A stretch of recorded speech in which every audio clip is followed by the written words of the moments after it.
All right, here we go. So numerical and categorical. So let's do states and populations.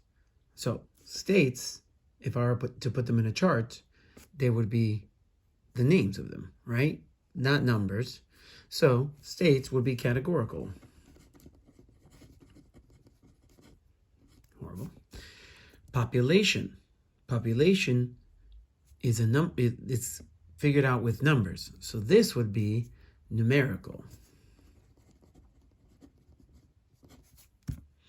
All right, keep that in mind. How are you putting this on a graph? Are you just listing the names, or are you putting the numbers that are associated with that thing? Okay, think about that. Next one is drawing trend lines. So for trend lines, you have to pretend to yourself, okay, you can see the trend going up, right? And someone's like, I don't see it. And you're like this, you see it? And they're like, no, I still don't see it. You're like, okay. So your goal is to draw a line that shows them the pattern, but also you want it to be in the middle of as many dots as possible. So something like this. Okay? Something like that. So this is a trend line. Now you can use trend lines to make predictions. So once you draw the trend line, if there was a gap here, then I could guess something from there because there is a trend. So maybe I just didn't collect any data that met that, but I could make assumptions, okay, predictions, all right? Or you could make predictions of the future of the trend line, okay? Things like that. Now let's talk about frequency tables here. Let's see if I can make it fit here. All of them are in here? Yep. Okay, so this is just a random data of information. These are totals, those are totals. And I'm gonna make a relative frequency table, okay? So we're using our trusty graph that we've been our calculator that we've been using. Okay, I'm going to round everything to the 10th. Okay, so you're gonna be able to follow along if you have a calculator. Now, when you're just making a relative frequency, everything is being divided by 15 and then multiplying by 100 to find out the percent. So this is going to be the only 100% in the relative frequency table. Everything is going to be in relation to that 100. So everything's being divided by 15 in this example. So 3 divided by 15 times 100 is going to give us 20%. So 3 is 20% exactly. Okay? Then we're going to be checking 4. So what about 4? 4 divided by 15 times 100 is going to give us 26.7.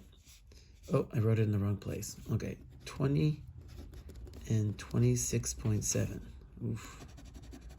That's going to be bothersome. Okay, 26.7. I rounded this to the 10th. It was 6 repeated forever, but I rounded it to the 10th.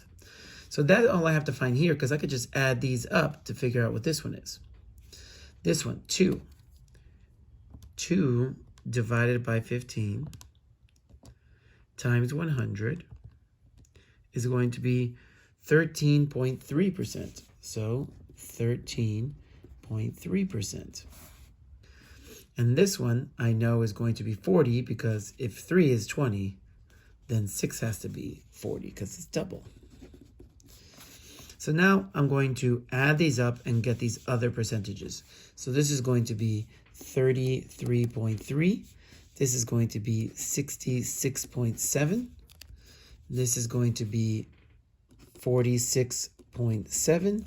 And this is going to be 53.3. And that's it. All of these percentages are relative to the largest number, which is in this corner. So it's called a relative frequency table.